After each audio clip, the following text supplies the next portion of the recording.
अगर सारा आ गया तो बैठ जा।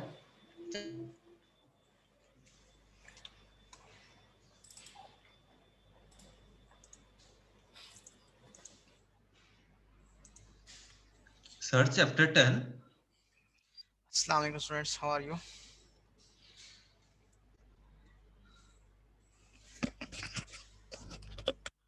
अस्सलाम वालेकुम स्टूडेंट्स, आवाज़ आ रही है आपको? हेलो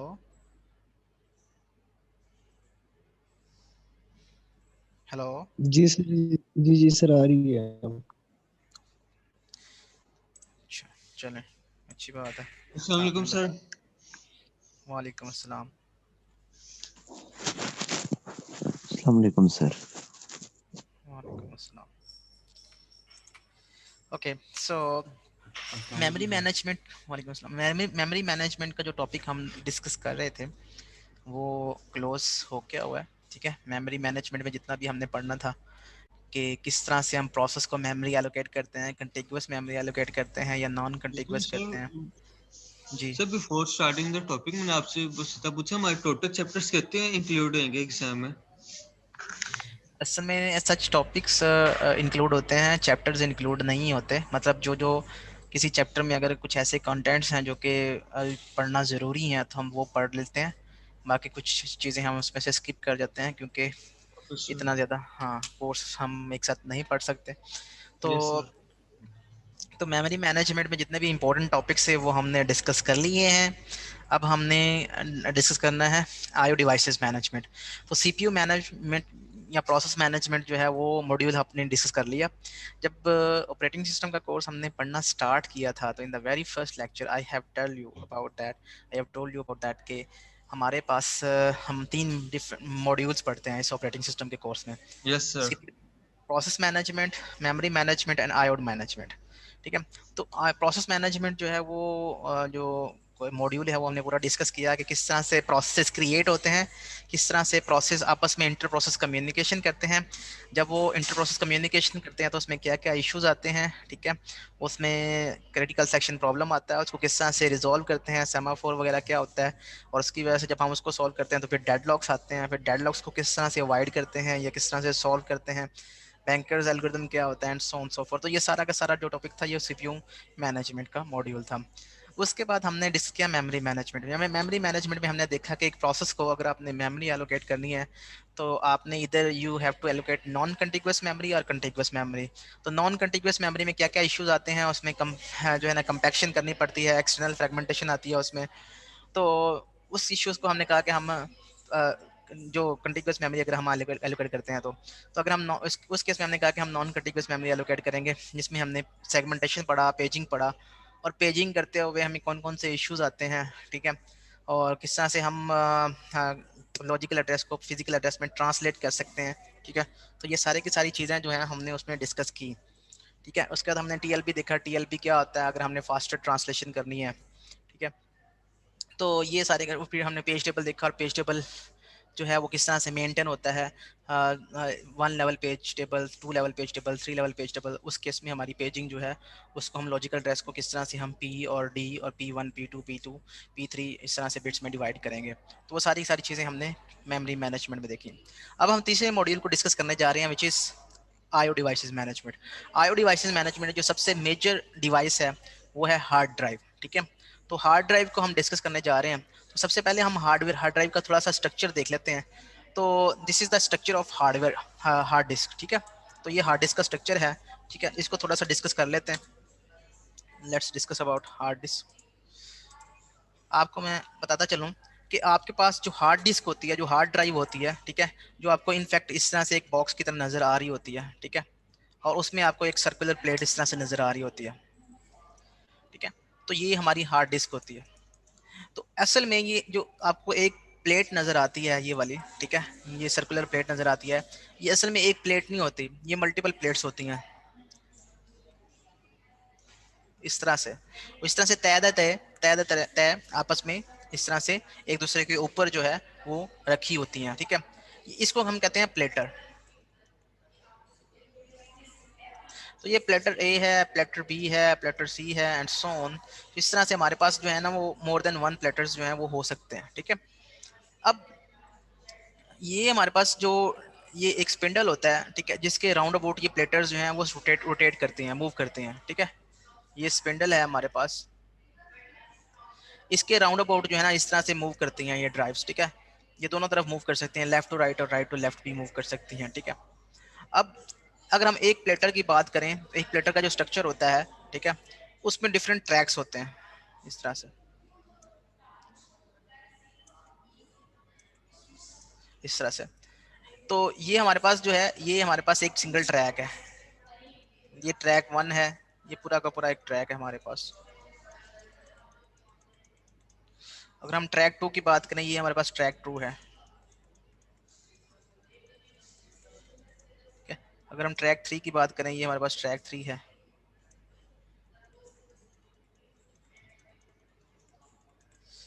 और ये हमारे पास ट्रैक 4 है, ठीक है, एंड सो ऑन। तो इस तरह से हमारे पास डिफरेंट डिफरेंट जो है वो ट्रैक्स होते हैं, ठीक है। ये हमारे पास एक ट्रैक है, इस ट्रैक के एक खास पोर्शन को, एक पर्टिकुलर पोर्शन को हम सेक्टर कहते हैं, ठीक है। फॉर एग्जांपल हमारे पास ये जो हमारे पास पार्ट है, ये वाला पार्ट, इसको हम कह सकते हैं ये एक सेक्टर है।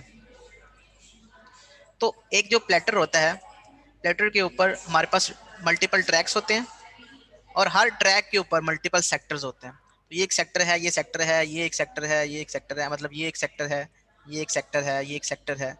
तो ट्रैक क्या होता है? Track is a composition of sectors, ठीक है। और प्लेटर क्या होता है? Platter is a composition of tracks, okay. अब यहाँ पे जब हमारे पास डिफरेंट ट्रैक्स होते हैं, ठीक है, ये एक ट्रैक है, तो इस तरह से जो प्लेटर बी है उसके ऊपर भी ट्रैक्स होते हैं। तो जो ट्रैक यहाँ पे है, ठीक है, और वही ट्रैक हम यहाँ पे हाईलाइट कर लेते हैं, और वही ट्रैक हम जो है वो यहाँ पे हाईलाइट कर लेते हैं प्लेटर सी में। तो ये सारे के सारे जो ट्रैक, ये जो सेम ट्रैक्स हैं ऑन डिफरेंट प्लेटर्स, ये सारे के सारे मिलके जो है ना ये एक सिलेंडर बनाते हैं, ठीक है। तो देयर आर एक्चुअली 3 थिंग्स। एक तो ये ट्रैक्स होते हैं, ट्रैक्स क्या होते हैं वो मैंने अभी आपको बता दिया। सेक्टर जो है वो एक बेसिक यूनिट होता है, ठीक है। आप मुझे ये बताएं कि मेमोरी का बेसिक यूनिट क्या है रीड राइटिंग का? What is the basic unit to read write data from memory? Sir byte. Byte. तो हम एक बाइट जो है वो रीड कर सकते हैं और राइट कर सकते हैं, ठीक है। इस तरह से अगर हमने डिस्क से कोई चीज रीड करनी है या राइट करनी है तो वो बेसिक यूनिट है सेक्टर।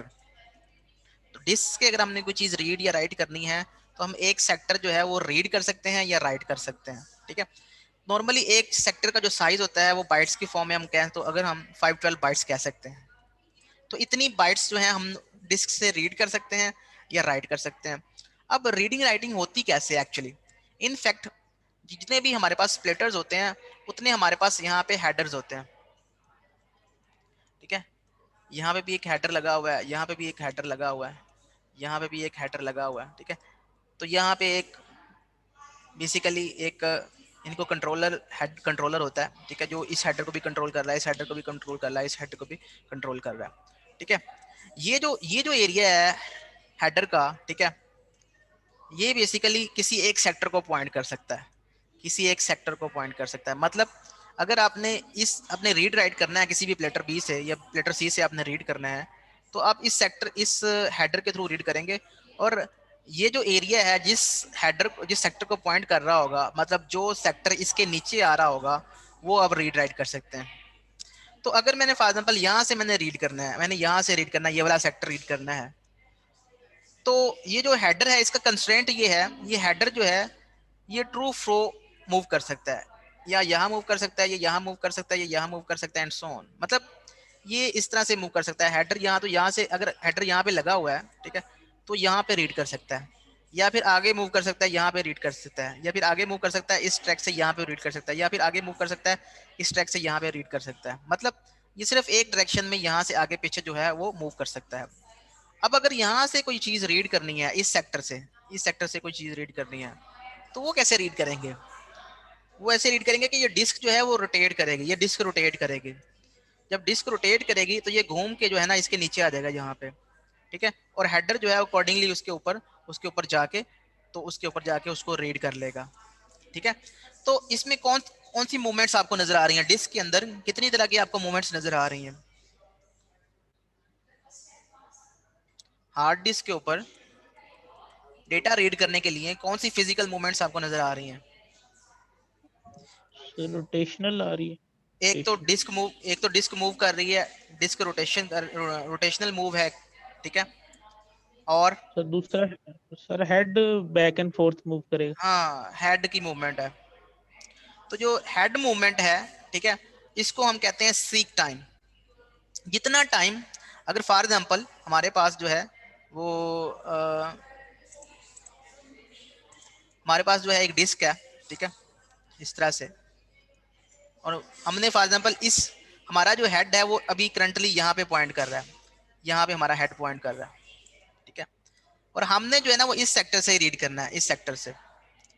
तो इसको बेसिकली इस ट्रैक से आगे यहाँ पे मूव करना पड़ेगा, इस ट्रैक पे आना पड़ेगा, फिर इस ट्रैक से आगे मूव करना है, इस ट्रैक से। तो हेड जितना टाइम लेगा इस जगह से इस जगह जाने में, उसको कहते हैं सीक टाइम। सीक टाइम जो है वो हमारा जो है वो हेड कंट्रोलर होता है। ठीक है, उसकी मूवमेंट के लिए जो जो जितना टाइम चाहिए होता है, हेड कंट्रोलर मूवमेंट टाइम। ठीक है, ये बेसिकली सीक टाइम होता है। ओके, और जो अगर हमने फॉर एग्जांपल इस सेक्टर से डेटा रीड करना है, तो ये जो डिस्क जो रोटेट करके यहाँ पे आनी चाहिए, यहाँ पे। तो डिस्क रोटेशन जो है, आप मुझे ये बताएं कि ऑन एवरेज हमें कितनी डिस्क रोटेट करनी पड़ सकती है? क्वेश्चन क्लियर है आपको? हेड आपके पास ये है, यहाँ पे हेड पॉइंट कर रहा है, ये डिस्क है।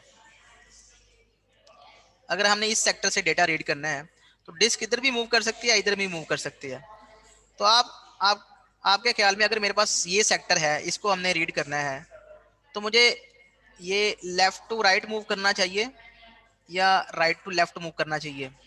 लेफ्ट जितनी टू ज्यादा राइट। लेफ्ट टू राइट, तो जितनी कम मूव करेंगे प्लेट को, उतना जल्दी वो वाला सेक्टर जो है वो हेडर के नीचे आ जाएगा।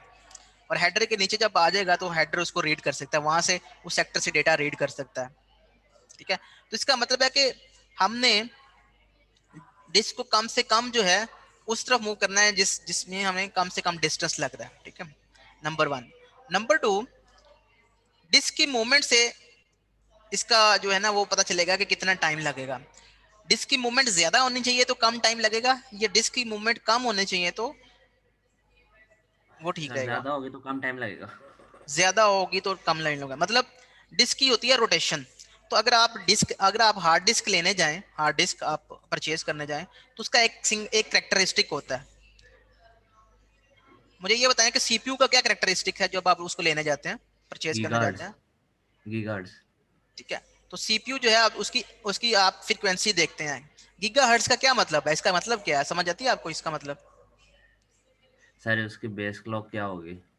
बेस क्लॉक क्या होगी? इसका मतलब क्या है? इसका मतलब ये है 2 raise to power 30 hertz. Hertz होता है पर सेकंड, 2 रेज़ टू पावर 30 पर सेकंड। इसका मतलब ये है 2 रेज़ टू पावर 30 पर सेकंड क्या है? 2 रेज़ टू पावर 30 का मतलब ये है कि ये एक सेकंड में 2 raise to power 30 clock pulse generate करेगा, इस तरह की। ये एक क्लॉक पल्स है, यहाँ से लेकर यहाँ तक ये एक क्लॉक पल्स है, फिर यहाँ से लेकर यहाँ तक ये एक क्लॉक पल्स है, फिर यहाँ से लेकर यहाँ तक ये एक क्लॉक पल्स है। तो इस तरह की 1 2 3 and so on 2 raise to power 30। Imagine करें कितना बड़ा नंबर है। इतने क्लॉक पल्स जो है वो एक सेकंड में सीपीयू जनरेट करता है। इससे फायदा क्या होता है?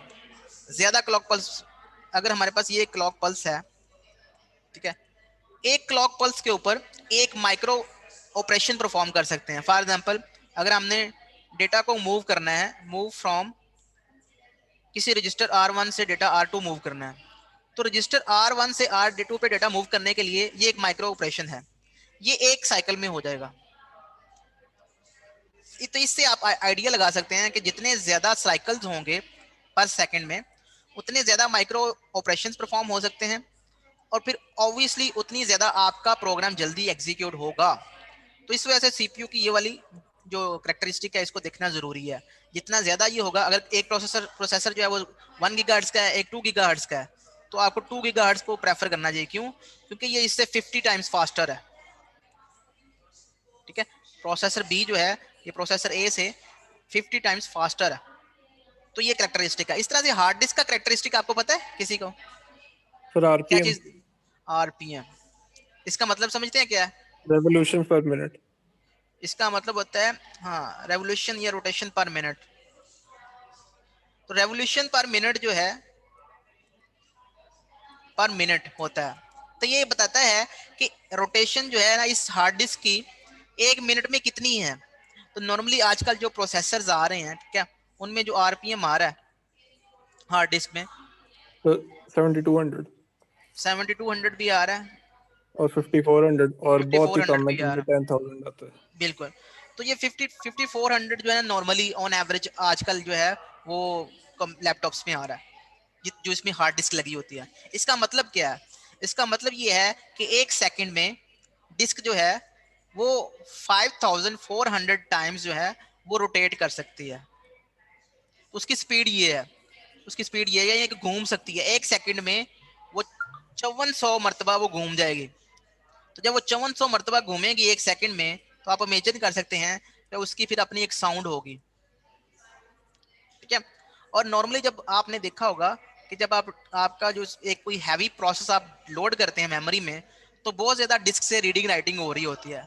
जब बहुत ज्यादा रीडिंग राइटिंग होती है तो डिस्क बहुत ज्यादा रोटेट करती है। जब बहुत ज्यादा रोटेट करती है तो बहुत ज्यादा साउंड आता है। ठीक है, तो यस उससे सर। उससे आपको आइडिया हो जाता है कि आपका जो जो काम है वो कंप्यूटर आपका हैवी काम कर रहा है। साउंड से पता चल रहा होता है कि कोई हैवी काम कर रहा है। ठीक है, तो इसका मतलब क्या है? अगर मैंने पूछूं कि अगर 1 सेकंड में इतना कर रही है रोटेशन, सॉरी 1 मिनट में, ये गलती हो गई, ये 1 मिनट की बात हो रही है, ये रोटेशन पर मिनट है। 1 मिनट में 5400 मरतबा वो रोटेट करती है, तो 1 सेकंड में कितनी दफा करेगी?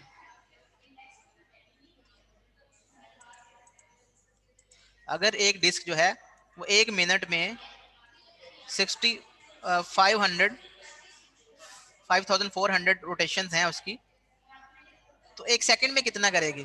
सर मल्टीप्लाई बाय 60 कर लें। 90। 90। इसको दोनों तरफ, ये बेसिकली 1 मिनट जो है वो 60 सेकंड होता है। तो 1 सेकंड बनाने के लिए इसको 60 से डिवाइड करेंगे। इस तरफ से भी 60 से डिवाइड कर देंगे और इस तरफ भी 60 से डिवाइड कर देंगे। तो जब 1 सेकंड जो है वो इससे 60 से डिवाइड कर देंगे इस तरह से, तो ये हमारे पास आ जाएगा 0 0 से कट देगा और ये हमारे पास आ जाएगा 90। तो 90 रोटेशंस होती हैं 1 सेकंड में।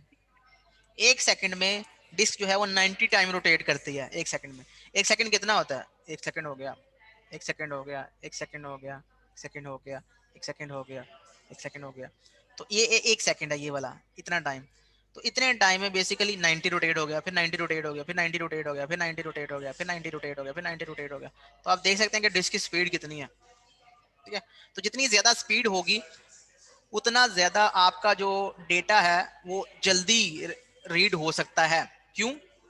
वो ऐसे ऑन एवरेज ये हो सकता है कि आपने इस सेक्टर से डेटा रीड करना है, इस सेक्टर से, और आपका हेडर जो है वो यहाँ पे अभी पॉइंट कर रहा है इस सेक्टर पे। तो इसको इसके नीचे लाने के लिए यहाँ पे आपको हाफ डिस्क मूव करनी पड़ेगी। तो ऑन एवरेज या तो आपको हाफ से ज्यादा नहीं आपको मूवमेंट करनी पड़ेगी। क्यों? क्योंकि अगर ये सेक्टर जो है वो इधर होगा तो हम इधर से मूव करने के बजाय हम इधर से मूव कर लेंगे। ठीक है, और अगर ये वाला जो सेक्टर है अगर इधर होगा तो हम इधर से मूव करने की बजाय हम इधर से मूव कर लेंगे। तो आपकी ऑन एवरेज हाफ डिस्क जो है वो एक सेक्टर अगर आपने रीड करना है तो आपको हाफ मूव करना पड़ेगा डिस्क को। ठीक है, ये हाफ रोटेशन है।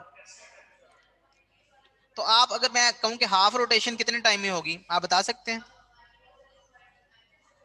1 सेकंड में 90 रोटेशंस होती हैं, हाफ रोटेशन कितने टाइम में होगी?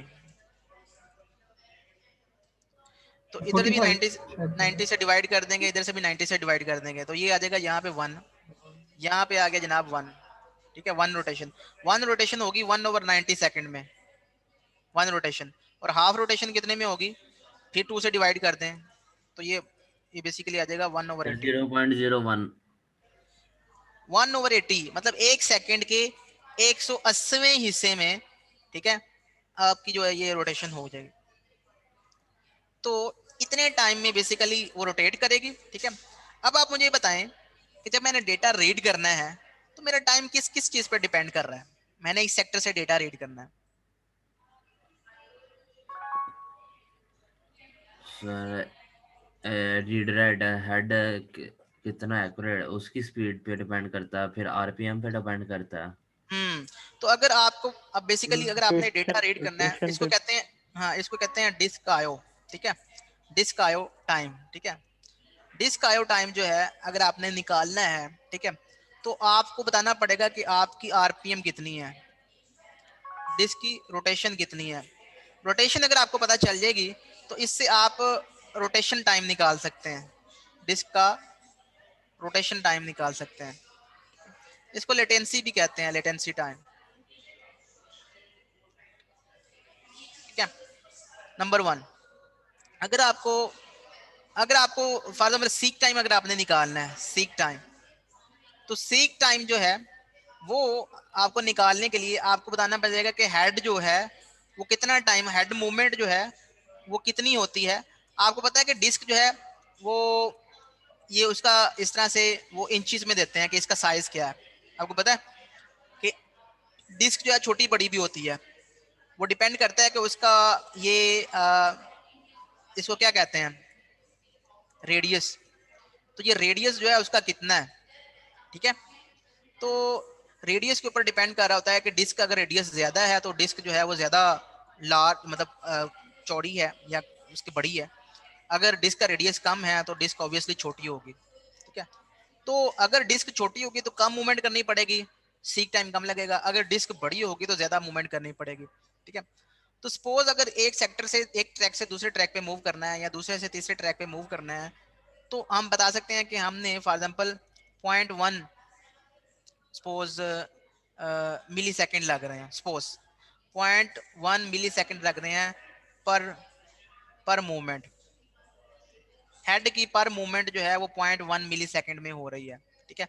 तो अगर हमने ऑन एवरेज, आप मुझे ये बताएं, आपके पास ये एक डिस्क है, इसमें टोटल 5 ट्रैक्स हैं, 1 2 3 4 5, सपोज 5 ट्रैक्स हैं इसमें टोटल। सपोज पर मूवमेंट का मतलब ये है कि अगर हेड जो है वो 4 ट्रैक पे है तो 5 ट्रैक पे जाने के लिए उसको 1.1 मिली सेकेंड लगेंगे। ऑन एवरेज सीक टाइम क्या होगा?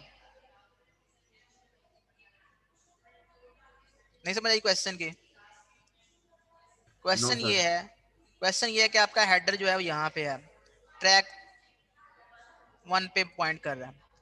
ट्रैक 2 पे जब इसको उसने मूव करना है तो इसको इतना टाइम लगना है, पर मोमेंट इसको इतना टाइम लगना है, 0.1 मिली सेकेंड इतना टाइम लगना है। अगर इसने ट्रैक 2 पे जाना है तो इसको 0.1 मिली सेकेंड लग जाने हैं।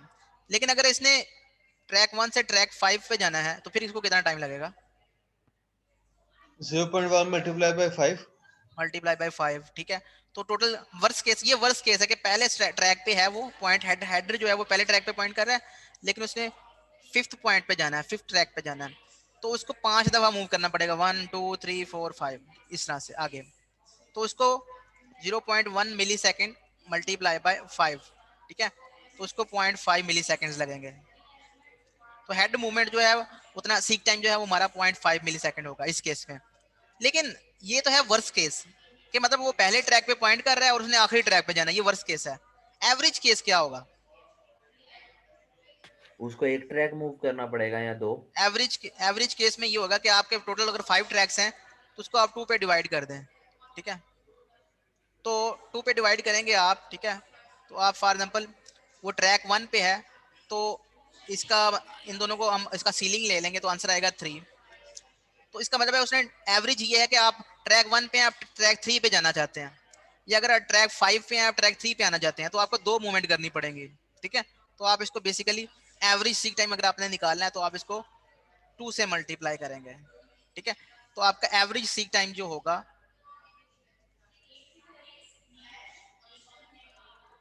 वो आपने पर मोमेंट लेना है, पर मोमेंट कितना टाइम लग रहा है वो जो कि आपको गिवन होगा उसको आपने इस तरह से निकाल लेना है कि आप उसको किससे मल्टीप्लाई करेंगे, 2 से मल्टीप्लाई करेंगे, 3 से मल्टीप्लाई करेंगे, ठीक है। तो इसका सिंपल सा आंसर ये है कि आप इसका फ्लोर ले लें, ठीक है। आप अगर आपके 5 ट्रैक्स हैं, नंबर ऑफ ट्रैक्स भी दी जाएंगे, 5 ट्रैक्स हैं आपके पास, को 2 से डिवाइड कर दें, ठीक है, तो आपके पास एवरेज आ जाएगा। तो ये आपके पास 2 आ जाएगा, फ्लोर ले लें इसका, तो इसको आप मल्टीप्लाई करें तो 2 मिली सेकेंड्स जो हैं वो आपको लगेंगे ऑन एवरेज, ठीक है। अब आपके पास अब जो है ना, एक तो ये है कि हमने रोटेशन से दिखाना है कि वो रोटेशन टाइम कितना ले रहा है, जिसको हम लेटेंसी टाइम कह रहे हैं, और ये हेड की मूवमेंट जो है उसको कितना टाइम लग रहा है, इसको हम सीक टाइम कह रहे हैं। दोनों को क्या करेंगे, ऐड करेंगे या प्लस करेंगे या डिवाइड करेंगे या मल्टीप्लाई करेंगे, क्या करेंगे, क्या करना चाहिए आपके ख्याल में?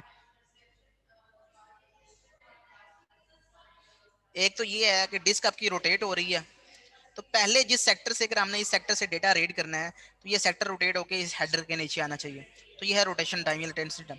तो एक तो ये टाइम हो गया, प्लस जो इसको टाइम लग रहा है हेड मूवमेंट को, तो ये दोनों टाइम जो है वो बेसिकली ऐड होंगे। जब जब कोई भी सेक्टर जो है वो जिसके हमने डेटा रीड करना है वो एग्जैक्टली हेडर के नीचे आ गया है, तो फिर हमने उस हेडर से उस डेटा को रीड भी करना है और डेटा को ट्रांसफर करना है किसी बफर के अंदर।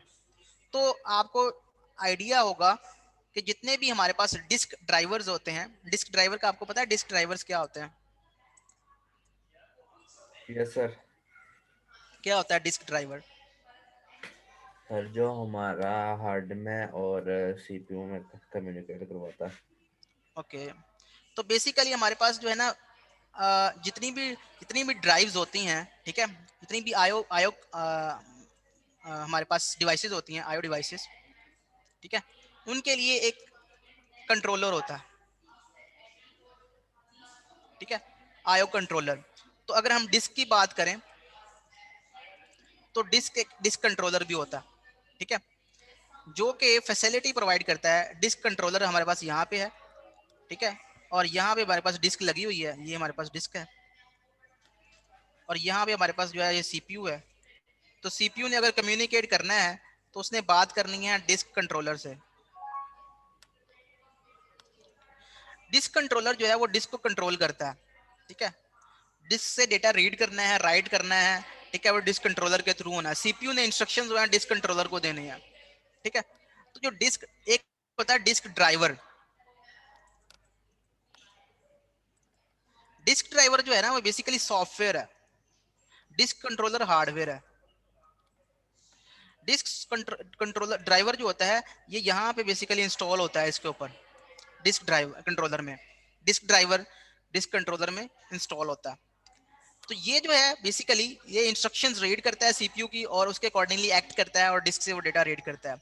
अब डिस्क से जो डेटा रीड होगा वो इसके पहले डिस्क कंट्रोलर के बफर में आएगा। यहाँ पे डिस्क कंट्रोलर में बफर भी होता है जी। सर अक्सर हम कहते हैं ना हमारी डिस्क सड़ गई है, तो इसका मतलब डिस्क कंट्रोलर पर इफेक्ट पड़ता है? नहीं, हो सकता है वो डिस्क ऑब्वियसली फिजिकल चीज है तो ये डैमेज होगी हो। आप बताए ना डिस्क कंट्रोलर हमारे पास एज अ हार्डवेयर होता है, बट डिस्क ये अलग, ये भी, ये हार्डवेयर अलग है, ये हार्डवेयर अलग है। ये हार्डवेयर जो है ये इसको कंट्रोल करता है दूसरे हार्डवेयर को। Okay sir. ओके, सो इस हार्डवेयर में क्या होता है, इसमें बेसिकली बफर होता है, ठीक है, और इनपुट आउटपुट लेने के लिए भी हमारे पास यहाँ पे डिफरेंट रजिस्टर्स होते हैं। तो डिस्क कंट्रोलर में डिफरेंट रजिस्टर्स होते हैं और बफर होता है, ठीक है। और डिस्क ड्राइवर जो है वो बेसिकली इस पे इंस्टॉल होता है, वो रिस्पॉन्सिबल होता है कि अच्छा किस तरह से उसने डिस्क को कंट्रोल करना है, सीपीयू को की इंस्ट्रक्शंस को किस तरह से उसने फॉलो करना है, and so on so forth. तो इस तरह से जितनी भी हमारे पास आईओ डिवाइसेस होती हैं उनके अगेंस्ट जो है वो एक ड्राइवर होता है, ठीक है। तो वो ड्राइवर जो है वो क्या होता है, वो बेसिकली बफर्स को यूज कर रहा होता है और बेसिकली वो रजिस्टर्स को यूज कर रहा होता है। तो अगर हमने यहाँ से 512 बाइट्स रीड करनी है, ठीक है, तो 512 बाइट्स जो है हम इकट्ठी एक साथ जो है वो सीपीयू को नहीं सेंड कर सकते। उसकी रीजन क्या है? उसकी रीजन ये है कि जो डेटा बस है, ठीक है, वो फॉर एग्जांपल उसमें वो हम सिर्फ 32 लाइंस हैं, 32 बिट डेटा बस है, ठीक है। तो जो डेटा बस है वो 32 बिट है, यहाँ पे 32 बिट्स हैं। तो इसका मतलब है कि 32 बिट्स जो हैं वो इस तरह से हम इन पैरेलल सीपीयू को सेंड कर सकते हैं। 32 बिट्स का मतलब है 4 बाइट्स, तो हम 4 बाइट्स का डेटा जो है वो सीपीयू को सेंड कर सकते हैं एट अ टाइम, एक टाइम पे। तो डिस्क कंट्रोलर जो है वो 4 बाइट का डेटा सीपीयू को सेंड कर सकता है, ठीक है, एट अ टाइम। तो लेकिन जब हमने डिस्क से रीड करना है तो मैंने आपको बताया था कि डिस्क से रीड का बेसिक यूनिट क्या है, सेक्टर। और सेक्टर कितने बाइट्स का है, सपोज 512 बाइट्स का। 512 बाइट्स हमने यहाँ से यहाँ रीड कर ली हैं, ठीक है, वो डिस्क कंट्रोलर के पास आ गई हैं। डिस्क कंट्रोलर जो है, जब भी हमने कोई भी चीज रीड करनी है तो पूरा का पूरा सेक्टर रीड होगा, और जब भी हमने कोई चीज डिस्क के ऊपर राइट करनी है तो पूरा का पूरा सेक्टर राइट होगा, ठीक है। फॉर एग्जांपल हम 1 बाइट राइट करना चाहते हैं, तब भी हमें पूरी की पूरी 512 बाइट्स जो है वो राइट करनी पड़ेंगी। बाकी 511 बाइट्स जो हैं वो एज इट इज राइट कर देंगे जो पहले से हैं, ठीक है, ताकि वो बाइट्स बाकी चेंज ना हो, सिर्फ वो वाली बाइट हो चेंज हो जो हमें राइट करना चाहते हैं, ठीक है। तो ये इसके लिए डिफरेंट मास्क यूज करते हैं हम, मास्किंग का कॉन्सेप्ट होता है, ठीक है। सो उतनी डिटेल में नहीं जाते हम, मैं ये बात कर रहा हूँ कि डिस्क से हमने अगर 512 बाइट्स रीड करनी है तो वो रीड होके 512 बाइट्स जो हैं वो रीड होके वो बफर में आ जाती हैं, ठीक है। जब वो बफर में आ जाती हैं तो 1 बाय 1 4 बाइट्स जो हैं वो यहाँ से यहाँ ट्रांसफर होती रहती हैं, यहाँ से यहाँ ट्रांसफर होती रहती है सीपीयू के पास। तो सीपीयू जैसे जैसे उनको यूज करता है वैसे वैसे उसको ट्रांसफर होती रहती है। ओके, तो समझ आ गई आपको डिस्क कंट्रोलर की? Yes sir. सर हम लोग डिस्क कंट्रोलर को मीडिया भी कह सकते हैं ना, जब हम लोग कहते हैं यार मीडिया खराब हो गया, वो नहीं दे रहा, हाँ, उसकी बेसिकली हेल्थ। ये एज ए मीडियम ही बिहेव कर रहा है। एक तो ये है कि ये बेसिकली मीडियम क्या है, कम्युनिकेशन मीडियम जो है, इसमें डेटा पाथ जो है, ये डेटा पाथ है हमारे पास। डेटा पाथ में हमारे पास बसेस होती हैं जो कि डेटा फ्लो के लिए यूज होती हैं, ठीक है। तो अगर इसमें कोई मसला आ गया या डेटा फ्लो में कोई मसला आ गया तो हम कह सकते हैं कि इसमें मसला आ गया, ठीक है, मीडिया में मसला आ गया। अच्छा सर, जब हमारे पास होता है, हमारे पास ना डिस्क की हेल्थ आ रही होती है, तो लेकिन आरपीएम हमारा सही चल रहा था, उसकी हेल्थ 0 हो जाती है, तो वो कहाँ से आता वो है? अच्छा, अब ये है कि डिस्क की ना एक लाइफ होती है, जो हार्डवेयर है, ठीक है, हार्डवेयर की एक लाइफ है। अब डिस्क जो है वो जो प्लेटर बना हुआ है वो किसी मटेरियल से बना है, इसको मैग्नेटिक डिस्क भी कहते हैं, मैग्नेटिक डिस्क। इसके ऊपर जो रीडिंग राइटिंग होती है वो परमानेंट स्टोरेज होती है। तो इसको हम जो राइट कर रहे होते हैं या रीड कर रहे होते हैं वो मैग्नेटिक डिस्क समझ के इसको रीड या राइट कर रहे होते हैं। मतलब इसके ऊपर जो रीडिंग राइटिंग परफॉर्म हो रही होती है उसके ऊपर जो मतलब ऑपरेशन हम कर रहे होते हैं रीडिंग राइटिंग के लिए, उसके लिए मैग्नेटिक यूज हो रहा था, ठीक है, फिजिक्स का ये कॉन्सेप्ट है, ठीक है। तो उसके लिए मैग्नेटिक रीडिंग राइटिंग हो रही होती है। तो अब रीडिंग राइटिंग किसी एक सेक्टर के ऊपर उसकी एक लाइफ है। लाइफ का मतलब ये है कि किसी डिस्क के किसी एक सेक्टर के ऊपर हम फॉर एग्जांपल 10 लाख टाइम्स जो है वो रीड राइट कर सकते हैं। तो 10 लाख दफा जब हमने उसको रीड राइट कर लिया या 20 लाख दफा उसको हमने रीड राइट कर लिया तो वो सेक्टर जो है वो खराब हो जाएगा, खराब होने का खदशा है, ठीक है। तो इस तरह से हमारे पास जैसे जैसे कंप्यूटर ओल्ड होता जाता है उसके ऊपर रीडिंग राइटिंग परफॉर्म होती रहती है, होती रहती है, तो डिस्क के ऊपर बैड सेक्टर्स बनना शुरू हो जाते हैं। बैड सेक्टर्स वो सेक्टर्स होते हैं जो कि अनअवेलेबल हो जाते हैं रीडिंग राइटिंग के लिए। और और उनको जैसे सर जैसे वो रीएलोकेट कर देते हैं। उनको आप रीएलोकेट नहीं ना कर सकते, जब तक जैसे जैसे बैड सेक्टर बनते जाते हैं, आपकी यहाँ पे बैड सेक्टर बन गया, यहाँ पे बैड सेक्टर बन गया। अब आपकी जो डिस्क है ये कॉम्बिनेशन ऑफ सेक्टर्स है, ठीक है। फॉर एग्जांपल इसके ऊपर A1024 सेक्टर्स हैं, इतने सेक्टर्स हैं, ठीक है। और एक सेक्टर का साइज जो है वो 512 बाइट्स है। तो आप टोटल डिस्क का साइज जो है वो फाइंड आउट कर सकते हैं, 1024 मल्टीप्लाई बाय 512 विच इज, ये 2 रेज पर 10 होता है, ये 2 रेज पर 19 होता है, 9 होता है, तो ये हमारे पास आ जाएगा 2 रेज पर 19 बाइट्स। तो इससे आप साइज निकाल सकते हैं। तो number of sectors multiply by sector size, तो उससे आप डिस्क का साइज निकाल सकते हैं। तो डिफरेंट सेक्टर्स होते हैं डिस्क के ऊपर, ये सेक्टर्स हैं। अब जब जब आप डिस्क यूज करते जाते हो, डिस्क जो है वो सेक्टर जो है उनकी लाइफ कम होती जाती है।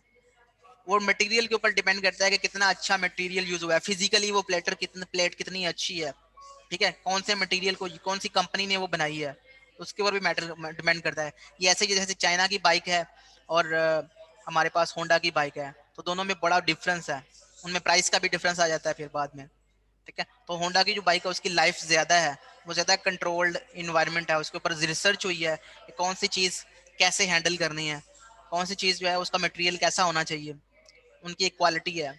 इसी तरीके से हार्डवेयर वेंडर के ऊपर डिपेंड करता है कि वो कौन सा मटेरियल यूज करता है। तो अगर वो उसने एक हार्ड डिस्क दिया तो आपको देता है कि इसकी लाइफ टाइम या 10 ईयर्स है, उसको पता है कि 10 साल में ये कितना रीड राइट हो जाएगा, तो 10 ईयर्स तक ये हार्ड ड्राइव खराब नहीं होगी। जैसे जैसे आप 10 साल से पुरानी हो जाएगी तब भी वो सिस्टम चलता रहता है, लेकिन उसके ऊपर बैड सेक्टर बनना शुरू हो जाते हैं। बैड सेक्टर वो सेक्टर्स होते हैं जिनका मटेरियल जो है वो खराब हो चुका होता है और वहाँ पे रीडिंग राइटिंग हेडर जो है वो परफॉर्म नहीं कर पाता, तो वो बैड सेक्टर में चला जाता है। तो फिर आपके सेक्टर्स फॉर एग्जाम्पल अगर 100 बैड सेक्टर हैं, 100 इसमें से माइनस कर देंगे तो आपके पास जो अवेलेबल सेक्टर रह जाएंगे वो हमारे पास 924 रह जाएंगे, और इस तरह से आपके सेक्टर्स जो है वो कम होना शुरू हो जाते हैं, सर ठीक है। मेरा एक और और एक टाइम, सवाल है। ओके, बैड सो सेक्टर्स जब हमारे पास आना शुरू हो जाते हैं, ठीक है, तो उसके बैड सेक्टर का भी कोई एक डाटा रखा जाता है कि इधर इधर बैड सेक्टर है, या वो हर एग्जैक्टली, बार रन टाइम पे नहीं नहीं, चेक होता है? ऑफ कोर्स जो आपके पास ऑपरेटिंग सिस्टम होता है उसको पता होता है कि कौन सा जो सेक्टर है वो बैड सेक्टर है, ठीक है। जो डिस्क कंट्रोलर होता है उसको पता है कि आप कौन सा बैड सेक्टर है, कहाँ से हम रीड राइट, क्यों, क्योंकि जब बेसिकली जब हेडर जो है जब राइट नहीं कर पाता तो एरर जनरेट होता है कि मैं इस सेक्टर पे राइट करने गया, वहाँ पे राइट नहीं हुआ, तो कोई और सेक्टर चूज करता है, ठीक है। तो उसके पास एक अभी उसके ऊपर आते हैं कि किस तरह से सेक्टर्स एलोकेशन होती है, इसके ऊपर अभी आते हैं कि हाउ वी कैन एलोकेट। एक फाइल है, फाइल का साइज है 1 KB, 1 KB मैंने फाइल का साइज रखना है, तो मुझे कितने सेक्टर्स चाहिए? अगर मैं सेक्टर का साइज जो है वो 512 बाइट्स है, बताएं कितने सेक्टर्स चाहिए मुझे उस फाइल के लिए? सर दो। दो, 2 सेक्टर्स चाहिए। अब इसके ऊपर आते हैं कि फाइल जो है वो 2 सेक्टर्स जो है वो इस तरह से एलोकेट होंगे। अब इसकी भी एलोकेशन होगी, फाइल एलोकेशन के सेक्टर्स वो कंटिगुअस कंटिगुअस सेक्टर्स होंगे या नॉन कंटिगुअस सेक्टर्स होंगे। अगर नॉन कंटिगुअस हैं तो उनका एड्रेस कैसे रखेंगे, फाइल कैसे देखेगी कि मेरा सेक्टर नंबर 1 कौन सा है और सेक्टर नंबर 2 कौन सा है। तो इसके ऊपर अभी आते हैं, इसको कहते हैं फाइल एलोकेशन। तो फाइल एलोकेशन के ऊपर अभी आते हैं, तो उसमें वो उसको पता होता है कि कौन से सेक्टर्स जो हैं वो अवेलेबल हैं, फ्री हैं, बैड नहीं है, तो उसको मैं एलोकेट कर सकता हूँ and so on so for. लेकिन इससे पहले अभी हम डिस्क मैनेजमेंट के बारे में डिस्कस करना चाह रहे हैं। डिस्क का स्ट्रक्चर आपको पता चल गया, डिस्क का स्ट्रक्चर क्या होता है?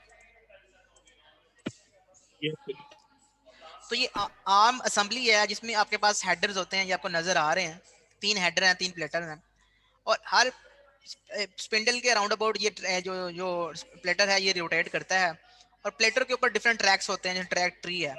और ट्रैक का एक पोर्शन जो है जिसको हमने उसने हाईलाइट किया होगा यहाँ पे, उसको एक सेक्टर कहते हैं, जो कि डार्क ब्लू है। तो डार्क ब्लू जो है वो एक सेक्टर है। जिस तरह से कॉम्बिनेशन ऑफ सेक्टर मिलके ट्रैक बनाते हैं जी। सर मेरा एक सवाल था। जब फॉर एग्जांपल हम लोगों ने एक पहली प्लेट और तीसरी plate at a time read हो रही है, लेकिन हाँ हमें इसका सेक्टर कोई अलग है और नीचे वाली का सेक्टर कोई अलग है, फिर वो तो हमें हाँ, एक्स्ट्रा टाइम लगेगा ना नहीं ये मूव करने में? इंडिपेंडेंट है ना, एट अ ये टाइम इंडिपेंड स्पिंडल जो है मल्टीपल टाइम्स वो करता है, मल्टीपल प्लेटर्स को एक साथ घुमाता है या अलग अलग घुमाएगा? ये प्लेटर्स जो है वो इंडिपेंडेंट घूम रही हैं। प्लेटर स्पिंडल का मतलब है कि ये जो है ना यहाँ पे ये हमारे पास फिक्स है, इसके राउंड अबाउट ये इसने घूमना है ट्रैक ने, ठीक है। तो इसको घुमाने के लिए हार्डवेयर ये नीचे आपको एक नीचे यहाँ पे चीज नजर आ रही है, तो शायद ये एग्जैक्टली मुझे नहीं आइडिया कि ये इसको घुमाता है कौन है, लेकिन यहाँ पे जो इसका आर्म असेंबली है ये रिस्पॉन्सिबल होता है इसको रोटेट करने में। तो ये अलग से रोटेट हो सकती है, ये अलग से रोटेट हो सकती है, ये अलग से रोटेट हो सकती है, तो तीनों की रोटेशन जो है वो अलग अलग है सर जब लेकिन देखो हम लोगों ने जी। हार्ड खोली थी पुराने जमाने की, उसमें एक सर आता था, इसको जो रोटेट मल्टीपल करते हैं वो प्लेटर सर्वो आते मोटर होती है, वो भी माइक्रो कंट्रोलर के थ्रू ऑपरेट हो रही होती है, वो इंस्ट्रक्शन दे रही होती है भी इतने डिग्री अब आपने रोटेट करना है, इतने डिग्री रोटेट एग्जैक्टली वो डिग्री, हाँ एग्जैक्टली वो इंचेस और डिग्रीज में ना वो होता है कि आपने इसको इतना मूव करना है। एक तो वो है, लेकिन जो डिस्क की बहुत ज्यादा रोटेशन हो रही होती है, ठीक है, तो वो तो वो ये है कि ये तीनों प्लेटर्स जो हैं वो अलग अलग मूव कर सकते हैं। ये रेड आपने पढ़ा है, रिडंडेंट नो सर, अरे ये डिस्क। एक साथ ही रोटेट कर रही होती हैं, यानी कि कोई सेपरेट तो नहीं होती है, एक ही इनका जो होता है ना, क्या कहते हैं, एक्सिस कहते हैं, वो सेम होता है। अभी ये तो मैंने इसके बारे में इतना डिटेल में नहीं पढ़ा कि ये एक ही रोटेट होती है, ये सारी की सारी रोटेट होती हैं। मतलब ये सेम, अगर आपने ऑब्वियसली अगर हम सिलेंडर की बात करें तो सिलेंडर, सेक्टर और ट्रैक तो ये सेम होना चाहिए सबका, सिलेंडर, सेक्टर और ट्रैक। तो जब सिलेंडर, सेक्टर और सेक्ट जब सेम होगा तो ये सब का सब जो है वो सेम एक साथ जो है वो रोटेट करेंगे। तो यहाँ से तो लॉजिकली यही लग रहा है कि ये सारी की सारी जो है वो एक साथ रोटेट करेंगी और एक ही सिलेंडर से, एक ही सेक्टर से और एक ही ट्रैक से डेटा रीड होगा।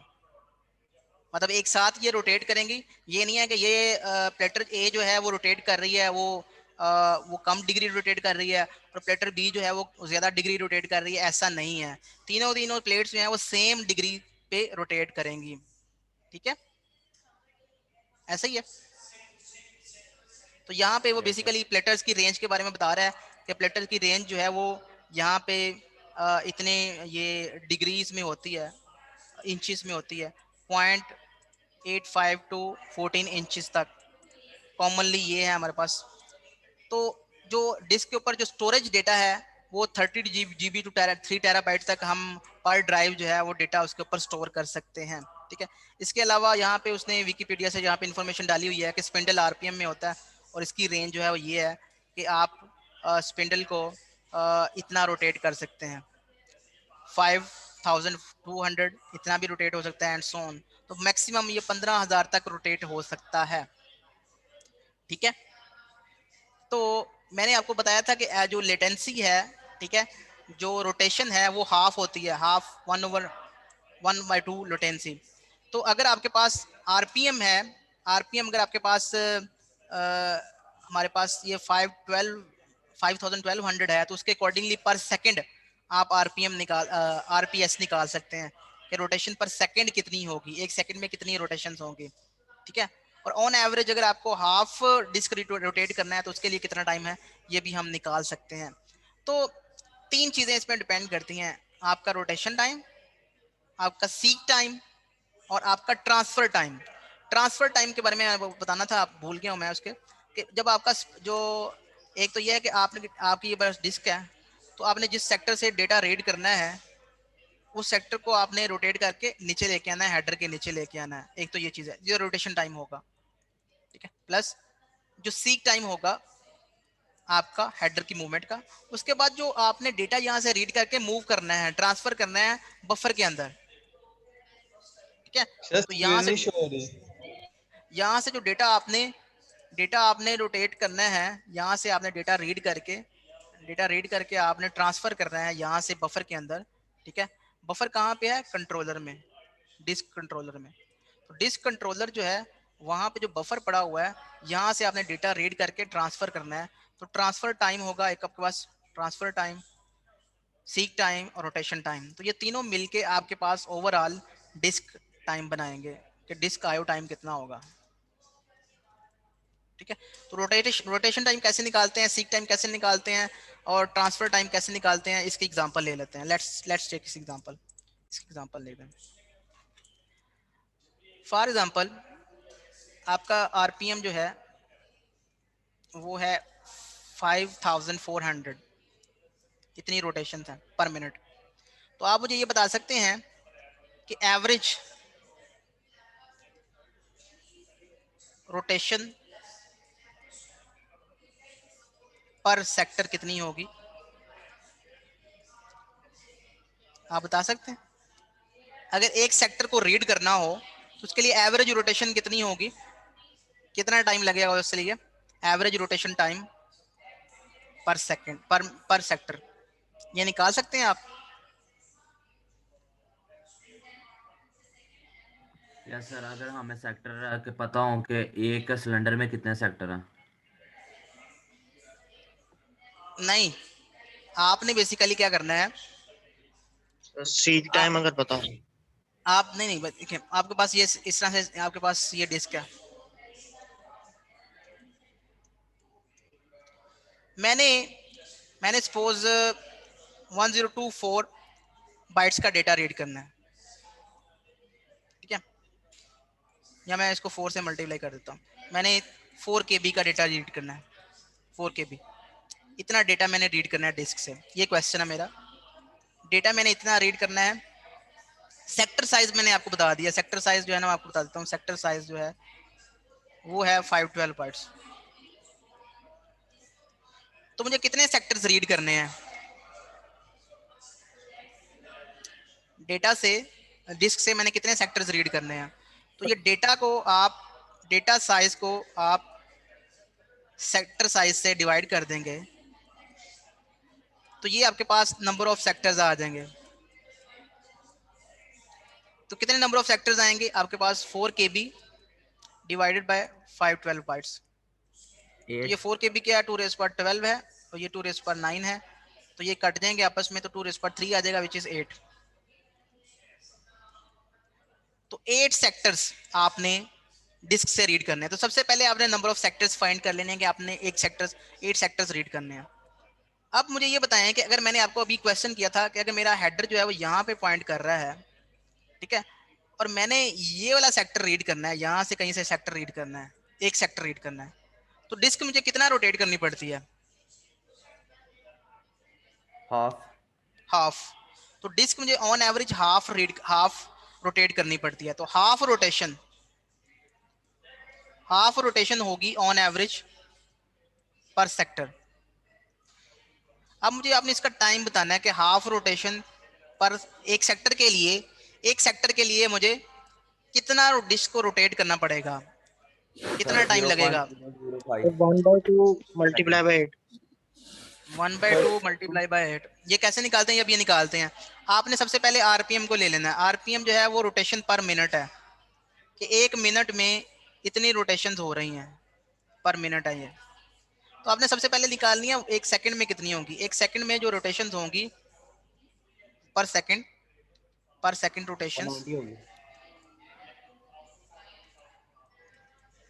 वो आपने इसको 60 से डिवाइड कर देना है।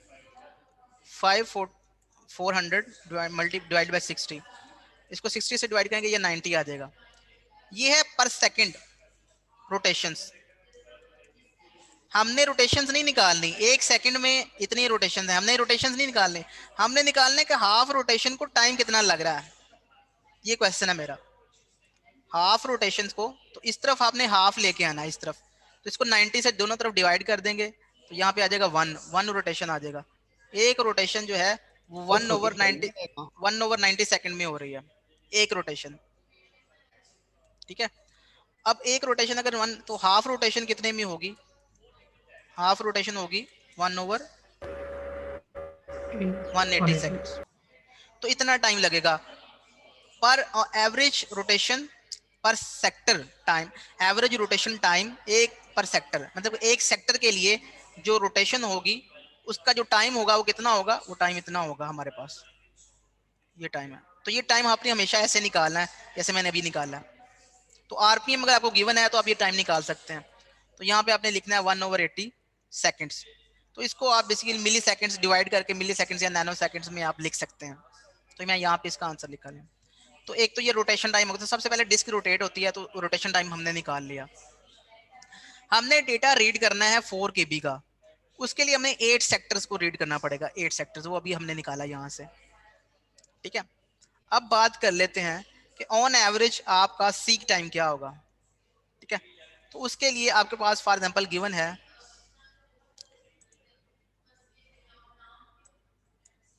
उसके लिए मैं यहाँ पे कह देता हूँ कि जो सीक टाइम है आपके पास ऑन एवरेज जो है वो 0.1 मिली सेकेंड है सपोज, ठीक है। और इसमें जो नंबर ऑफ ट्रैक्स हैं या नंबर ऑफ मूवमेंट्स आपको करनी पड़ती हैं ऑन एवरेज, वो नंबर ऑफ ट्रैक्स, अगर नंबर ऑफ मूवमेंट्स ही लिख देता हूँ on average, average number of movements, average number of head movements is equal to for example 2 है, ठीक है। तो आपका जो सीक टाइम होगा पर सेक्टर, सीक टाइम पर सेक्टर, ये सीक टाइम है पर मूवमेंट, पर मूवमेंट इतना है। अब हेड की ऑन एवरेज जो है वो 2 मूवमेंट्स होती हैं पर सेक्टर के लिए, ये पर सेक्टर है, ठीक है। पर मूवमेंट इतना टाइम है और पर सेक्टर इतनी मूवमेंट्स होती हैं, तो सीक टाइम पर सेक्टर होगा, इसको 2 से मल्टीप्लाई कर देंगे, 2 मल्टीप्लाई बाय 0.1 मिलीसेकंड। तो हर सेक्टर को जब भी आप उसके लिए हेड को मूव करेंगे तो आपको इतना टाइम लगेगा, 0.2 नैनो मिलीसेकंड्स। तो आपके पास सीक टाइम इतना हो गया। सीक टाइम क्या हो गया आपके पास? 0.2 मिलीसेकंड्स, ये आपने निकाल लिया। तो आपका जो डिस्क टाइम होगा, डिस्क टाइम आपके पास होगा एक्चुअल में एवरेज रोटेशन टाइम, ठीक है, प्लस एवरेज सीक टाइम, ये पर सेक्टर की बात हो रही है, ठीक है। इसके अलावा ट्रांसफर टाइम भी होता है। क्या होता है? ट्रांसफर टाइम, कि पर सेक्टर आप ट्रांसफर कितना टाइम कितना लगेगा आपको, ठीक है। तो उसके ऊपर आ जाते हैं, ठीक है। फॉर एग्जांपल आपका जो ट्रांसफर रेट है वो ये है। ट्रांसफर रेट है जी आपका 1 गीगा बिट्स पर सेकंड। एक सेकंड में आप इतना ट्रांसफर रेट आपका ये है, एक सेकंड में आप 1 GB यानी कि 1 गीगा बिट्स, ये बी छोटा है, 1 गीगा बिट्स पर सेकंड जो है वो ट्रांसफर कर सकते हैं आप, ठीक है। तो अब आपने करना क्या है, अब आपने टोटल जो है वो इतना डेटा ट्रांसफर करना है 4 KB। उसके लिए आपको 8 सेक्टर्स आपको रीड करने पड़ेंगे। पर सेक्टर आपको इतना सीक टाइम लग रहा है और पर सेक्टर आपको इतना एवरेज रोटेशन टाइम लग रहा है, ठीक है। तो आप ये पर सेक्टर टाइम निकाल लें। जब आपने पर सेक्टर ये टाइम निकाल लिया, ये वाला, इसको आप जो है वो मल्टीप्लाई कर दें 8 से, ठीक है। और उसके बाद आप इसमें ट्रांसफर टाइम ऐड कर दें। तो अभी इसको करते हैं 8 मल्टीप्लाई बाय, ये पर सेक्टर टाइम है, ये पर सेक्टर, तो ये वहां पे आ जाएगा 180 सेकंड्स प्लस 0.2 मिली सेकेंड्स, ठीक है। इसको आपने 8 से मल्टीप्लाई करना है। क्यों? क्योंकि ये जो टाइम है ये एक सेक्टर के लिए है। एक सेक्टर के लिए इतना सीक टाइम लग रहा है, एक सेक्टर के लिए इतना रोटेशन टाइम लग रहा है। तो इन दोनों को ऐड करेंगे, ऐड करके आपने इसको 8 से मल्टीप्लाई कर देना है कि हमने टोटल 8 सेक्टर्स रीड करने हैं। तो इतना हमने, अब हमने इसमें रोटेशन ट्रांसफर टाइम ऐड करना है कि हमने, हमारा जो डेटा रेट है वो ये है, इस रेट से हम डेटा ट्रांसफर कर सकते हैं। तो हम इतना 4 KB का डेटा ट्रांसफर करने के लिए कितना टाइम लगेगा? एक सेकंड में हम 1 गीगा बिट्स का डेटा जो है वो ट्रांसफर कर सकते हैं। मतलब एक सेकंड में हम 1 गीगा डिवाइडेड बाय 8 बाइट्स इतना डेटा सेंड कर सकते हैं। 1 गीगा होता है 2⁻30 और 8 क्या होता है 2⁻3, तो ये होता है 2⁻7 2⁻27 बाइट्स का डेटा जो है वो हम एक सेकंड में सेंड कर सकते हैं। 2⁻7 का मतलब ये है कि एक सेकंड में हम 128 मेगा बाइट्स सेंड कर सकते हैं, इतना रेट है हमारा। लेकिन हमने डेटा सेंड करना है 4 KB। आप मुझे बता सकते हैं 4 KB को सेंड करने के लिए कितना टाइम लगेगा?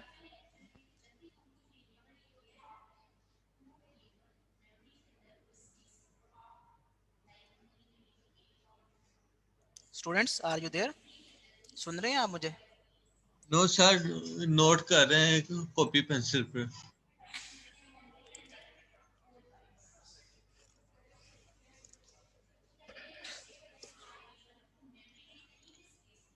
मेरा क्वेश्चन ये है कि अगर एक सेकंड में अगर आप 128 मेगाबाइट्स का डेटा सेंड कर सकते हैं तो 4 KB का डेटा सेंड करने में कितना टाइम लगेगा? ये क्वेश्चन है मेरा।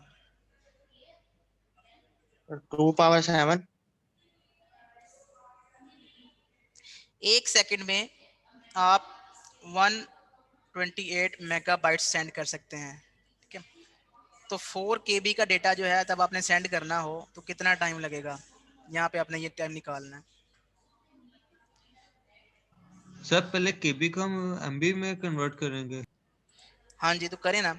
एक सेकंड का डेटा जो है, एक सेकंड में आप 124 MB का डेटा जो है वो सेंड कर सकते हैं और आपने 4 KB का डेटा सेंड करना है, तो इसके लिए कितना टाइम लगेगा? इसका सिंपल सा आंसर ये है कि आप इसको पहले इस तरह से ले लें कि अगर आपने एक सेकंड में इतना डेटा सेंड कर सकते हैं तो आप 1 MB कितने में सेंड कर सकते हैं?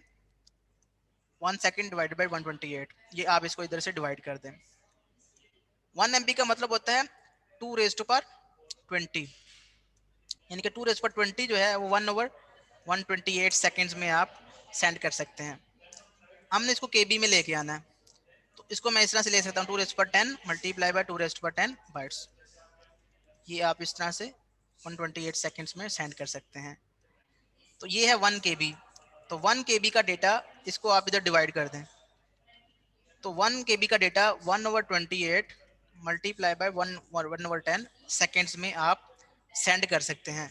यानी कि 1 सेकंड के इतने हिस्से में आप 1 KB जो है वो सेंड कर सकते हैं। तो अगर आपने 4 KB देखना है कि 4 KB आप कितने में सेंड कर सकते हैं, यहाँ पे 4 पे मल्टीप्लाई कर दें और इस तरफ भी 4 से मल्टीप्लाई कर दें, ठीक है। तो इसका मतलब ये हुआ कि 4 KB का डेटा आप कितने टाइम में सेंड कर सकते हैं?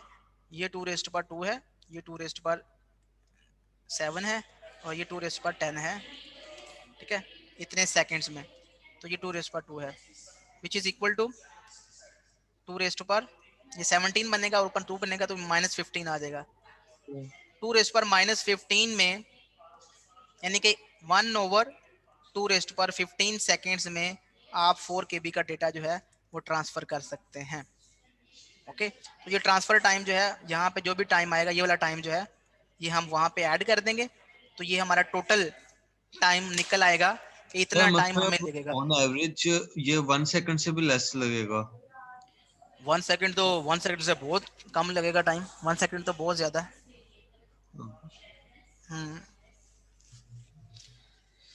क्योंकि हम 1 सेकंड में हम जो है 1 सेकंड में 1 GB 1 गीगाबिट्स यानी कि 2⁻27 बाइट्स यानी कि 128 मेगाबाइट्स, ठीक है।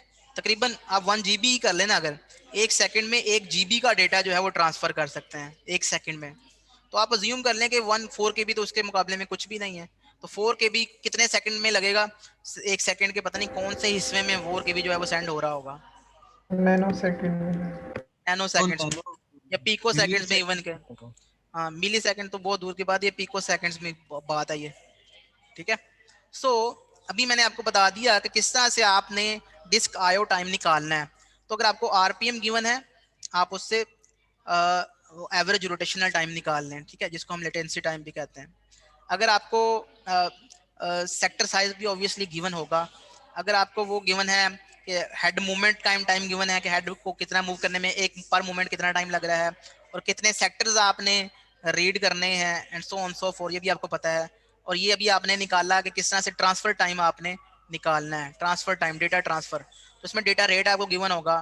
तो ये तीनों टाइम आपने जब निकाल लेने हैं तो फिर आपको पास डिस्क आईओ टाइम निकल आएगा, ठीक है। तो ये एक आइडिया लेने के लिए कि डिस्क आईओ टाइम जो है वो कितना लगेगा, इससे रेलेवेंट जो है वो मैं 1-2 क्वेश्चंस आपको मैं सेंड कर दूंगा, और मैं इससे रेलेवेंट जो है ना आपको 1-2 और ट्यूटोरियल्स अच्छे से या फॉर्मूलाज वगैरह जो है ना प्रॉपर वो सेंड कर दूंगा ताकि आप वहां से इसको सॉल्व कर सकें।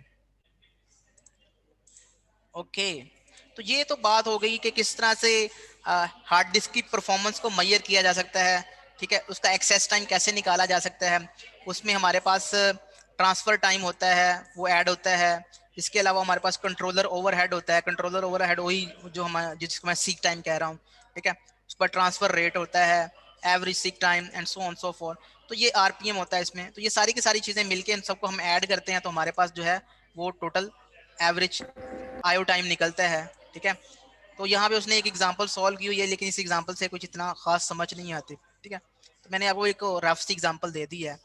अब हमने डिस्क स्ट्रक्चर जो है उसको डिस्कस कर लिया है। अब हम बात करते हैं कि डिस्क स्केजुलिंग कैसे होती है। बेसिकली डिस्क स्केजुलिंग का मतलब ये है कि हेड की मूवमेंट होती कैसे है, ठीक है। हेड जो है वो आगे पीछे कैसे मूव करता है, उसकी आप जितनी ज्यादा हेड की मूवमेंट होगी उतना ज्यादा टाइम लगेगा, या जितनी कम हेड की मूवमेंट होगी उतना कम टाइम लगेगा? जितना हेड का मूवमेंट कम होगी, जितनी हेड की मूवमेंट कम होगी उतना कम टाइम लगेगा। अगर हेड ज्यादा मूव कर रहा है तो इसका मतलब है कि आपका टाइम ज्यादा लग रहा है, ठीक है। तो अगर आपको एक रिक्वेस्ट आ रही है, रिक्वेस्ट कुछ इस तरह से आ रही है कि आपने ये बेसिकली सेक्टर्स, ये सेक्टर नंबर है, आपके पास लिस्ट है किस तरह से 98 सेक्टर आपने रीड करना है, 183 सेक्टर नंबर है आपने रीड करना है, 37 सेक्टर नंबर आपने रीड करना है, 122 सेक्टर नंबर आपने रीड करना है, ठीक है। और हेड आपका करंटली जो है वो 53 सेक्टर के ऊपर पॉइंट कर रहा है, ठीक है। तो किस तरह से आपकी मूवमेंट होगी हेड की, तो इसको कहते हैं डिस्क स्केजुलिंग। डिस्क स्केजुलिंग का मतलब ये है कि हम 53 से अब ऑनवर्ड किस तरह से ये अपने ये सारे के सारे सेक्टर्स जो हैं ये एक क्यू में लगे हुए हैं, ये क्यू में रिक्वेस्ट आई है आपको। टोटल आपके पास जो सेक्टर्स हैं वो 0 से 199 तक हैं। जो सेक्टर नंबर 0 से सेक्टर नंबर 199 तक आपके पास 200 सेक्टर्स हैं। उन 200 सेक्टर्स में से एक लिस्ट जो है जिससे हमने डिस्क से रीड करना है वो सेक्टर्स ये वाले हैं। ऑब्वियसली बहुत सारे प्रोसेस जो हैं वो एक प्रोसेस कहेगा मुझे ये सेक्टर से रीड करके दो, एक प्रोसेस कहेगा मुझे इस सेक्टर से रीड करके दो, एक प्रोसेस कहेगा मुझे इस सेक्टर से रीड करके दो। तो आपके पास एक रिक्वेस्ट लिस्ट आएगी जो रिक्वेस्ट क्यू में होगी।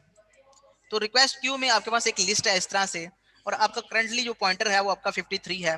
तो अगर इसके ऊपर हम एक एल्गोरिथम रन करें जिसको हम कहते हैं फर्स्ट कम फर्स्ट सर्व, तो उससे हम देखेंगे कि हमारी हेड की मूवमेंट कितनी हो रही है, ठीक है। तो जितनी ज्यादा मूवमेंट होगी उतना ज्यादा आपको टाइम लगेगा, और जितनी कम मूवमेंट होगी उतना कम टाइम लगेगा। तो let's see first come first serve disk scheduling algorithm किस तरह से वर्क करता है। ये आपके पास 0 से 199 तक इस तरह से आपके पास सेक्टर्स हैं, ये इस तरह से सपोज, ठीक है। सबसे पहले आपका हेडर जो है वो 53 पॉइंट पे है, 53 पॉइंट पे यहाँ पे है। सबसे पहले किसकी रिक्वेस्ट आई है क्यू में, 98 की। तो 53 से फर्स्ट कम फर्स्ट सर्व का मतलब ये है कि जिसकी रिक्वेस्ट जैसे आती है क्यू में फर्स्ट इन फर्स्ट आउट, उस तरह से आपने फीफो की पॉलिसी पे बिहेव करना है, और जिसकी रिक्वेस्ट आई आपको इसको फुलफिल करना है। तो करंटली हेड है 53 पे, रिक्वेस्ट आई 98 की, तो हेड कहाँ पे चला गया 98 के ऊपर, ठीक है। उसके बाद किसकी रिक्वेस्ट आई है 183। तो 98 से आपका जो हेड मूव करके 183 पे चला गया। उसके बाद किसकी रिक्वेस्ट आई है 37। तो 37 पे आपका हेड चला गया। तो आपने ये जो एरोज हैं इसको थोड़ा थोड़ा डाउनवर्ड करते जाना है ताकि समझ आती जाए कि कहाँ से हेड शुरू हुआ था और कहाँ पे जा रहा है। अगर हम यहाँ पे लगाते जाएंगे ऐसे ऐसे एरो तो बेसिकली ओवरलैप करते जाएंगे तो फिर हमें समझ नहीं आएंगे। तो इससे हमें क्लियरली पता चल रहा है कि 53 से हेड मूव किया 98 पे, 98 से हेड मूव किया 183 पे, 183 से 137 पे चला गया, 37 से अब हम उसने 122 पे जाना है, 122 पे चला गया, 122 से फिर उसने 14 पे जाना है, 14 पे चला गया, 14 से फिर 124 पे जाना है, 124 पे चला गया, 124 से 65 पे जाना है, 65 पे चला गया, 65 से 67 पे जाना है, 67 पे चला गया। अब अगर आपने टोटल मूवमेंट्स निकालनी है हेड की तो आप इनके डिफरेंस लेंगे। 98 से आप 53 माइनस करेंगे प्लस 83 से आप 98 माइनस करेंगे प्लस 37 से आप 183 माइनस करेंगे प्लस एंड सो ऑन। तो ये किस तरह से आप इसकी हेड को मूवमेंट को आप मेजर करेंगे वो मैं आपको बता देता हूँ। Let's discuss about that. तो सबसे पहले आपका अगर हेड जो है आपके पास इस तरह से आपके पास हेड आपका 53 पे है, ठीक है। और उसने आपके पास लिस्ट आ रही है, लिस्ट में आपके पास आ रहा है 83, फिर 80 बेसिकली 98 आ रहा है, उसके बाद 183 आ रहा है, 37 आ रहा है, 122 आ रहा है, 14 आ रहा है। सपोज ये आपके पास ये 98 है, ठीक है। तो सबसे पहले आपने 98 पे मूव करना है, ठीक है। तो आपने हेड आपका यहाँ पे, तो यहाँ से आपने एरो लगाना है यहाँ पे। ये है first come first serve. First come first serve क्या है, first come first serve disk scheduling algorithm है, डिस्क स्केजुलिंग एल्गोरिथम।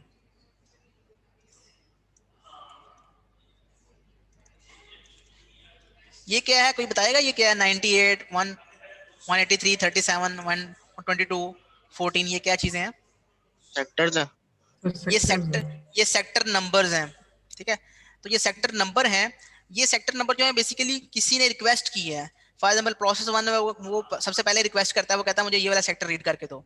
फिर एक प्रोसेस P2 है वो कहता है मुझे डिस्क से ये वाला सेक्टर रीड करके दो। तो ये एक क्यू में लगे हुए हैं कि किसकी रिक्वेस्ट पहले आई है किसकी बाद में, ये क्यू है हमारे पास, ठीक है। ये हमारे पास एक क्यू है। तो हम बेसिकली सबसे पहले अगर 53 से मूव करेंगे 98 पे, 98 से 183 पे मूव करेंगे, 183 सपोज यहाँ पे है, 183 यहाँ पे है, यहाँ पे मूव करेंगे। फिर 37 पे मूव करेंगे, 37 जो है यहाँ पे है, तो यहाँ पे हम मूव करेंगे 37। फिर हम 122 पे जाएंगे, 122 सपोज जो है यहाँ पे है 122, तो यहाँ पे मूव करेंगे। फिर 14 पे जाएंगे तो 14 सपोज यहाँ पे है, यहाँ पे 14 है, तो यहाँ पे मूव करेंगे। तो इस तरह से आपने ये ग्राफिकली रिप्रेजेंट करना है कि आपका जो हेडर है वो किस तरह से मूव कर रहा है। अब आपने टोटल सीक टाइम निकालना है। कैसे निकालना है? Total seek time, seek time ज्यादा होगा तो एल्गोरिथम एफिशिएंट होगा या कम होगा तो एफिशिएंट होगा? कम होगा। कम होगा तो एफिशिएंट होगा। तो फर्स्ट कम फर्स्ट सर्व में सीक टाइम जो है वो कैसे निकालना है? आपने सबसे पहले निकालना है, ये सबसे पहले आपने लेना 98 में से आपने माइनस करना है 53, इसका आपने मोड लेना, आपने इस तरह से लिख लेना है, प्लस फिर आपने दूसरी वैल्यू लेनी है ये वाले 183 में से आपने माइनस करना है 198, प्लस फिर आपने ये वाली वैल्यू लेनी है विच इज 37 माइनस 183, प्लस फिर आपने ये वाली वैल्यू लेनी है। पिछले में से ईच टाइम हमने माइनस करना है लास्ट वाले का लेके। एग्जैक्टली जहां से वो आया था और जहां पे वो गया है, तो फाइनल से आपने स्टार्टिंग माइनस कर देना है। तो 122 से आपने माइनस कर देना 37, प्लस फिर आपने 14 से माइनस कर देना है 122। तो ये सबका आपने वैल्यूज निकाल लेनी है। इसमें से ये माइनस करेंगे, ठीक है, तो ये आपके पास आ जाएगा 45, प्लस इसमें से ये माइनस करेंगे हमारे पास, तो ये आपके पास आ जाएगा 185 वो 85। फिर उसके बाद इसको इसमें से माइनस करेंगे हमारे पास, तो ये हमारे पास आ जाएगा 6 और 14 147 146 एंड सो ऑन। तो इस तरह से आपने सारी की सारी ये वैल्यूज जो है निकाल लेनी है। तो सपोज आपके पास आंसर आता है 206, तो 206 आपके पास जो है ये मूवमेंट्स हैं कि इतना डिस्टेंस, ये इसको कहते हैं डिस्टेंस कहेंगे हम, ये डिस्टेंस है, ठीक है। तो इतना डिस्टेंस जो है ये बेसिकली सीक टाइम, ये हम सीक डिस्टेंस कह सकते हैं इसको, ये सीक टाइम नहीं कहेंगे, इसको सीक डिस्टेंस कहेंगे। तो ये टोटल सीक डिस्टेंस जो है वो आपका 206 है। तो अगर कोई और एल्गोरिथम अप्लाई करते हैं, क्या उससे हमारा ये सीक डिस्टेंस जो है वो कम आ सकता है? तो अगर हम कोई और एल्गोरिथम देखें, तो कोई और एल्गोरिथम जो है उसकी एग्जांपल लेते हैं। फर्स्ट कम फर्स्ट सर्व के केस में हमारे पास जो है वो सीक डिस्टेंस जो है वो कितना आता है, वो भी इस केस में वो कहता है कि 640 सिलेंडर्स आते हैं हमारे पास। जो हमारे पास डिस्टेंस आ रहा है वो 640 है। फर्स्ट कम फर्स्ट सर्व के केस में अगर हम इस लिस्ट की बात करें, तो इस लिस्ट में जो डिस्टेंस आ रहा है जो अभी मैंने निकाला है वो 640 है, ठीक है। अब हमने बात करनी है नेक्स्ट एक एल्गोरिथम की, यह शॉर्टेस्ट सीक टाइम फर्स्ट, जिसको हम SSTF कह रहे हैं। ये है shortest seek time first algorithm. इस एल्गोरिथम की बेस पे वो कहता है कि 236 सीक डिस्टेंस आ रहा है। वो किस तरह से? सेम लिस्ट है, सबसे वो कहता है कि 53 के ऊपर हमारा हेड खड़ा है। वो कहता है कि इस लिस्ट में सबसे कम देखो कि कम से कम मूवमेंट करके हम किस सेक्टर पे जा सकते हैं। तो आप देख सकते हैं 53 से अगर हम मूव करें 65 पे, तो हमें सिर्फ 13 मूव करना पड़ता है। तो सबसे पहले आप 65 पे जाएंगे। 65 से आपने देखना है कि कम से कम मूवमेंट्स करके आप किस सेक्टर पे जा सकते हैं। तो आप 67 पे जा सकते हैं, 67 पे चले गए। 67 से आपने फिर देखना है कि कम से कम मूवमेंट्स करके आप किस सेक्टर पे जा सकते हैं। तो आप 37 पे जा सकते हैं, तो 37 पे मूव करके एंड सो ऑन। तो इस तरह से आप जी 98 नहीं होगा, मतलब 67 से 98 डिस्टेंस कम नहीं होता? 67 से 98 का डिस्टेंस कितना बनता है? 31 जी सर। और 67 से 37 का डिस्टेंस कितना बनता है? 30। तो 31 लेस है या 30 लेस है?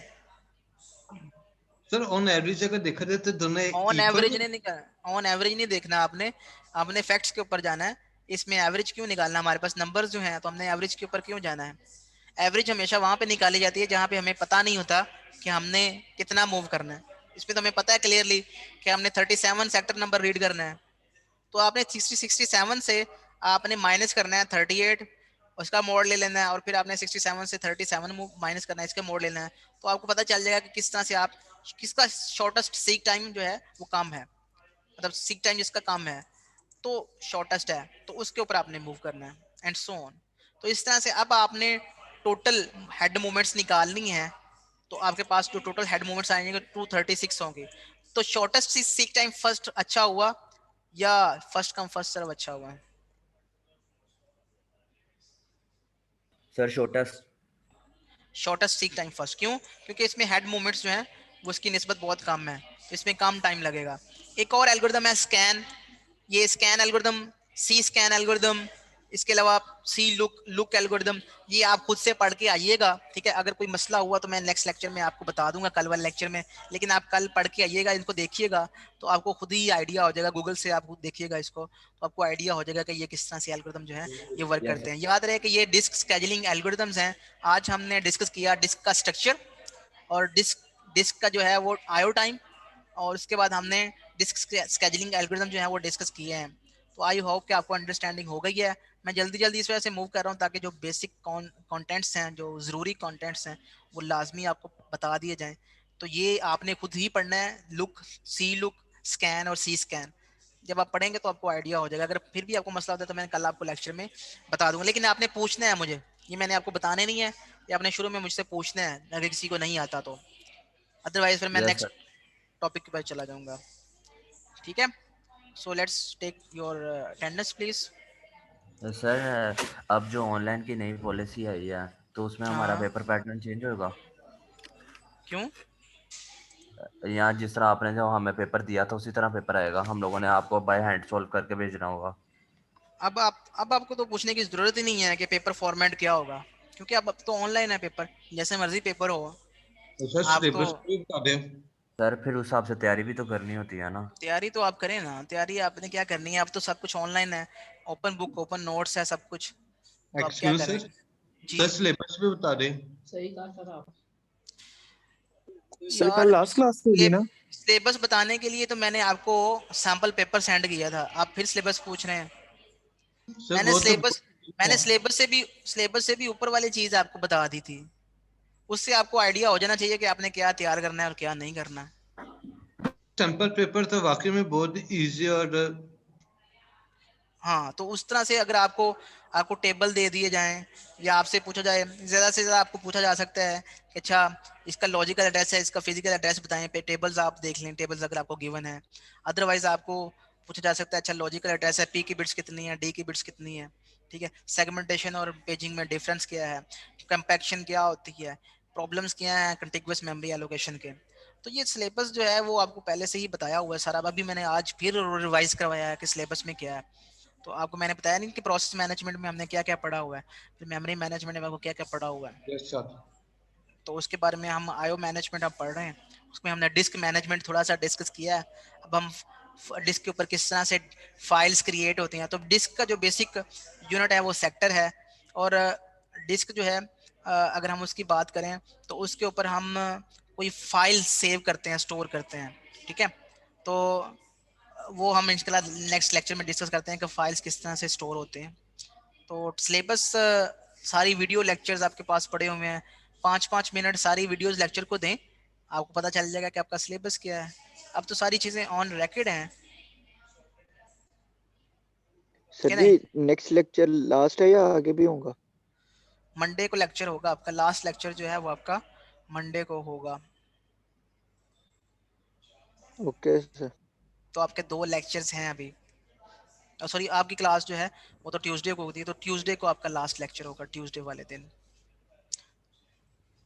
तो इसके बाद आपके 2 लेक्चर्स हैं, ठीक है। ट्यूसडे को सर फिर ऑन कैंपस होगा? क्यों ऑन कैंपस क्यों सर होगा? 1 फरवरी के बाद है मेरे ख्याल से। फिर 1 फरवरी के बाद क्या होगा? यानी 1 कि 1 फरवरी के बाद फरवरी से। उन्होंने कहा है कि 1 फरवरी के बाद आप स्टूडेंट्स को बुला सकते हैं, लेकिन जी उन्होंने सर। कंपल्सरी नहीं। तो मैं क्यों बुलाऊंगा जब आप बाहर इतनी स्ट्राइक करेंगे, तो हमें बुलाने की क्या जरूरत है स्टूडेंट्स को, हैं? ये तो सर अब आप हमें पकड़ रहे हैं।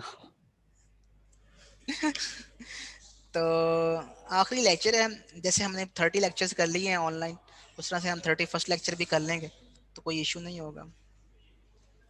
Yes sir. ठीक है। एक्सक्यूज मी हाँ जी, सर, ये लेक्चर काइंडली अपलोड कर दीजिएगा आज का। मैं अभी अपलोड कर देता हूँ 10-15 मिनट में ये इसके वीडियो। बाद आपका कोई लेक्चर थैंक यू। है? जी, मेरा लेक्चर इसके नहीं है बाद इसके बाद। सर मैंने कोड शो कराना था, इसी जून की मीटिंग पे करा दूं? कोड शो करवाना था? कोड शो करवाना नहीं है, कोई मसला है तो वो पूछो। स्टूडेंट्स आप लीव कर सकते हैं। Thank you so much for joining the class. Check करवाना है। मैं कल भी आया था लेकिन कल आप यूनिवर्सिटी नहीं थे। नहीं, कल आपने मुझे ईमेल कर की है कि मैं सर कल आ रहा हूँ। मैं तो यूनिवर्सिटी में था, लेकिन मेरे पास मेरी जो टाइमिंग है वो थी सुबह 8 बजे मेरी क्लास थी, तो मैं 8 से मूव कर गया हूँ 11 बजे, 11:30 वापस चला गया था जी। अच्छा, तो अब आपने जो भी डिस्कस करना है वो हम बाद में डिस्कस करते हैं, क्योंकि मैं भी आपको जूम का लिंक सेंड करता हूँ, उसमें डिस्कस करते हैं, क्योंकि ये रिकॉर्ड हो रहा है लेक्चर, मैंने अपलोड करना है। ओके यस सर, ठीक है।